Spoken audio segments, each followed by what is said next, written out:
Alors, l'actualité nationale, c'est avec vous, Chérif Dia, les chrétiens qui entament le carême aujourd'hui. Oui, aujourd'hui, pour le mercredi des cendres Dieynaba, les 40 jours qui mènent jusqu'à la semaine sainte et Pâques sont pour les croyants un temps de conversion pour la prière, la pénitence, le jeûne et l'aumône. Durant ce temps liturgique important, les fidèles sont invités à préparer les cœurs avant la résurrection du Christ, fête centrale pour les chrétiens. On reste toujours dans cette période qui coïncide également avec le ramadan musulman, très difficile pour les ménagères, notamment à Saint-Louis, où elles ont constaté une rareté des poissons. Certaines femmes de la ville sainte rentrent les mains vides après plus d'une journée passée au quai de pêche de Saint-Louis. Reportage Ousseynou Diop. Au quai de pêche de la langue de Barbarie, les pêcheurs viennent juste d'arriver. Ils ont passé plusieurs jours en mer. Les femmes passent des heures à chercher le poisson. C'est difficile de trouver un bon poisson sur le marché. Le quai est vide et nous passons des heures à chercher le poisson noble. Mais on ne trouve rien ici. Fatou Pen conserve le caisson de la sardinelle qu'elle a acheté il y a quelques minutes au quai de pêche de Gendar. Pour elle, le prix a doublé ces derniers jours. J'ai juste acheté 2 catégories de sardinelles. Mais il faut le dire, le poisson se fait vraiment rare. Le caisson de la sardinelle qui coûtait auparavant 15 000 francs est actuellement à 30 000 francs CFA. Saint-Louis manque d'usine de conservation des produits halieutiques. C'est la raison pour laquelle la conservation du produit est difficile. Ndeye Mességué appelle les nouvelles autorités à doter ces femmes de chambres froides. Nous sommes en train de conserver le produit dans des chambres froides de fortune. C'est le seul moyen pour conserver le poisson à Saint-Louis. Les autorités doivent nous accompagner. Nous voulons des chambres froides modernes pour une économie plus résiliente dans la ville. Il est très difficile aujourd'hui de trouver du poisson au quai de pêche de Gendar. Depuis le début du mois de Ramadan, certaines femmes passent ici toute la journée et rentrent les mains vides. Retour à Dakar et c'est pour parler de la chambre criminelle de Dakar. Le jeune homme accusé de viol a été finalement acquitté. Oui, Amadou Mbaye de son prénom, détenu depuis 2 ans car accusé de viol, comme vous l'avez dit, sur 2 de ses cousines, est rentré hier chez lui, comme vous le voyez sur ces images accueillies par sa famille. Cette affaire avait suscité une vive émotion et largement été relayée par sur les réseaux sociaux, notamment X. Ses proches avaient émis l'idée d'un complot fabriqué par la maman des accusatrices qui voulait renvoyer ses enfants en France. Pour rappel, Amadou Mbaye, dit Euma, devrait effectuer la terminale. Lors de son arrestation, il avait été placé sous mandat de dépôt le 3 novembre 2023. Donc bientôt 2 ans, comme vous le voyez sur ces images, on a dit un homme très émouvante, accueilli par ses proches. On va en parler dans Actu Commenté. Dans Actu Commenté, on va en parler. Oui, on reste toujours avec les chambres criminelles de Dakar, qui traitent ces questions de viol. Un procès également insolite relayé par l'Observateur et d'autres journaux. Hier, dans la même journée, monsieur Fall, accusé d'avoir violé l'épouse de son père, a reconnu avoir eu des rapports sexuels avec sa belle-mère. Cette dernière, en revanche, parle d'une tentative de viol. À l'issue des débats, le parquet n'a pas requis de peine. Le verdict sera rendu le 15 avril prochain. Nous restons dans le domaine de la justice. Khalifa Sall qui dénonce les lenteurs de l'enquête sur l'incendie du siège de Tahaou Sénégal. Tahaou Sénégal, Khalifa Sall, le leader, s'est rendu hier à la section de recherche de la gendarmerie.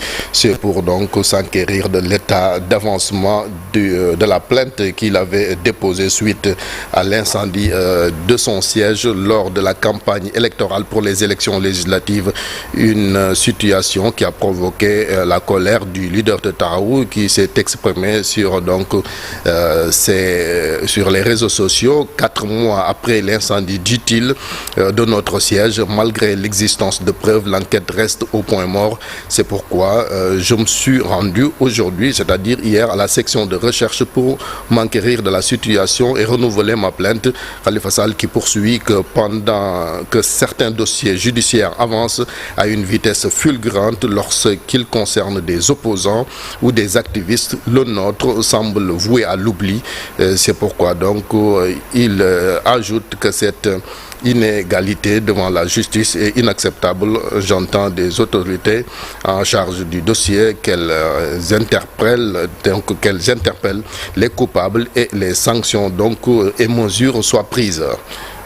Nous parlons politique cette fois-ci avec Aminata Touré qui lance un défi à Thierno Alassane Sall, député à l'Assemblée nationale. Oui, l'ancienne Premier ministre, comme vous l'avez dit, a également publié un post sur Facebook ciblant directement le député Thierno Alassane Sall, leader de la République des valeurs. Dans un message, Aminata Touré, dite Mimi, l'appelle à avoir le courage de renoncer à son immunité parlementaire afin de faire face à la justice, accusant TAS Thierno Alassane Sall et son entourage d'utiliser des calomnies pour ternir son image.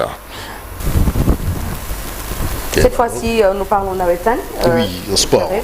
Voilà, sport avec cette réforme des nawetan, les recommandations qui sont transmises à la tutelle. Oui, il y a eu des assises ou même dialogue sur les réformes des nawetan. Les conclusions ont été transmises à la ministre des Sports, Khadidienne Gueye. Parmi les recommandations vont être déroulées dans la saison prochaine, à savoir donc caler les compétitions durant les vacances scolaires. Nous l'écoutons au micro de Cheikh Sadibou Diarra.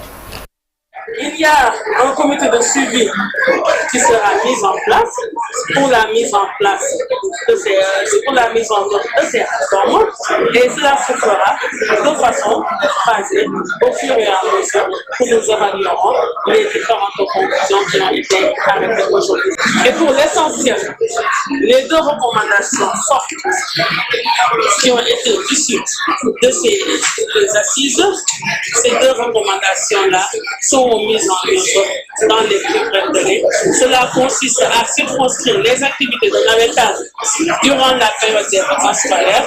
Cela consiste aussi à engager le mouvement navetal, à orienter aussi leurs activités en direction du civisme et de la citoyenneté.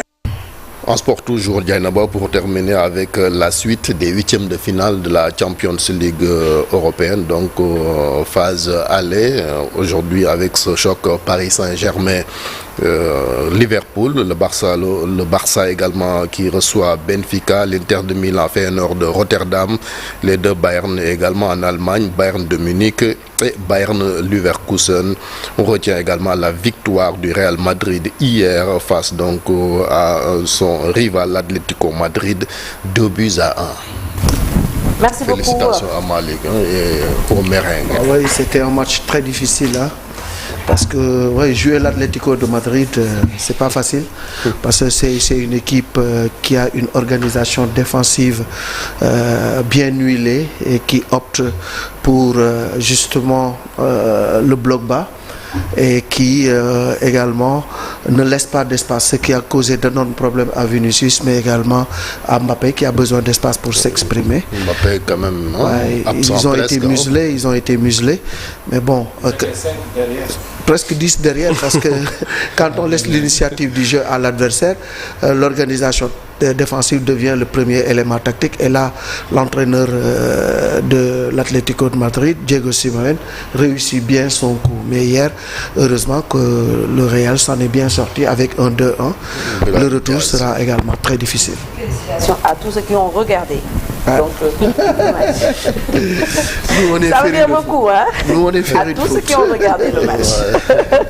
Merci beaucoup, Chérif, pour l'actualité nationale. Dans quelques instants, l'actualité internationale avec Pape Faraning. Mais en attendant, retenez que tout au long de l'émission, nous aurons les différentes rubriques. Un jour au Sénégal, un jour dans le monde. Ce sera avec Yaï Koumba Ndiaye. Yaï Koumba qui va revenir pour nous parler de l'église Les Martyrs de l'Ouganda dans la rubrique de quoi est-il le nom. Et puis notre invité, ce sera Moussa Ngom, journaliste, initiateur de Cartographie Sénégal. Et il nous parlera donc des morts qu'on a eu lors des manifestations de 2021. Djangat aujourd'hui, Ibrahim Mbaye, président de l'association des professionnels des ressources humaines, va venir nous parler des licenciements des travailleurs du secteur public. Une bombe sociale entre les mains de Sonko et de Diomaye. On va en parler donc tout à l'heure. L'actualité internationale tout de suite avec Pape Faragning.